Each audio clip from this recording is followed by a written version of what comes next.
75 speed ઝડપ Gujarat પાક્ષિકના para. Ready start. વડાપ્રધાન શ્રી નરેન્દ્રભાઈ મોદીના વોકલ ફોર વોકલ અભિયાન પતંગ ઉત્સવમાં આવતા પ્રવાસનને ખૂબ વેગ મળ્યો છે. આ ઉત્સવ દરમિયાન ફૂડ સ્ટોલ અને ક્રાફ્ટ સ્ટોલ ધારકોને લાખો રૂપિયાની આવક થાય છે. એટલું જ નહીં, ઇન્ટરનેશનલ કાઇટ ફેસ્ટિવલમાં ગયા વર્ષે 5.5 લાખથી વધુ લોકો જોડાયા હતા. ફકરો.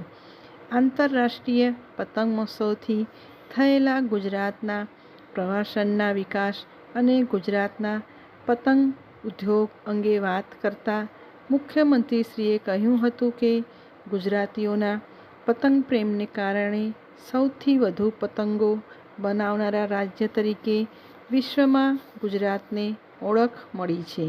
અમદાવાદ, નડિયાદ, ખંભાત તેમજ સુરત કાઇટ મેન્યુફેક્ચરિંગના હબ બન્યા છે. ફકરો. વર્ષ 2047માં ભારતને વિકસિત રાષ્ટ્ર બનાવવાની વડાપ્રધાનશ્રીની નેમ છે, ત્યારે આ નેમને સાકાર કરવા ગુજરાતના વિકાસ પતંગને પર્યાવરણ અને પ્રકૃતિ સાથે તાલમેલ સાધીને વિકાસ વિશ્વમાં ઊંચી ઉડાન ભરાવવાની એમ તેમણે વધુમાં ઉમેર્યું હતું. ફકરો.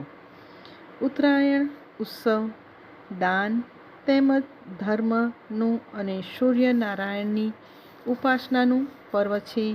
એટલું જ નહીં, દાન મહિમાની પરંપરા સાથે ઉજવાતા આ પર્વમાં પર્યાવરણ પ્રત્યેની સંવેદના પણ સમાયેલી છે. જીવ માત્રની સુરક્ષા માટે સંવેદના દર્શાવીને આ પર્વને સુરક્ષિત રીતે ઉજવવું જોઈએ, તેમજ પતંગ ઉડાડવામાં પણ ખૂબ કાળજી રાખવી જોઈએ એવી રાજ્યના દરેક નાગરિકોને મુખ્યમંત્રીશ્રી દ્વારા અપીલ કરવામાં આવી હતી. મુખ્યમંત્રીશ્રીએ ઉત્તરાયણ અને મકર સંક્રાંતિના પર્વની સૌને શુભેચ્છાઓ પણ પાઠવી હતી. ફકરો. આ અવસરે ઋષિકુમારો દ્વારા આદિત્ય સ્તુતિ વંદનાની પ્રસ્તુતિ કરવામાં આવી હતી. મુખ્યમંત્રીશ્રી અને અન્ય મહાનુભાવોએ વિશ્વના વિવિધ દેશો અને ભારતના વિવિધ રાજ્યોના પતંગબાજોની પરેડનું અભિવાદન ઝીલ્યું હતું.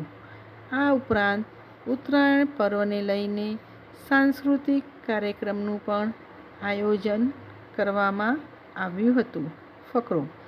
આંતરરાષ્ટ્રીય પતંગ મહોત્સવમાં પ્રવાસન મંત્રી શ્રી મુળુભાઈ બેરાએ કહ્યું કે ઉત્તરાયણ એ સૂર્યની ઉપાસના કરવાનો અવસર છે. એટલું જ નહીં, પ્રકૃતિ અને પ્રગતિનો સંદેશ પણ આ પર્વ આપે છે.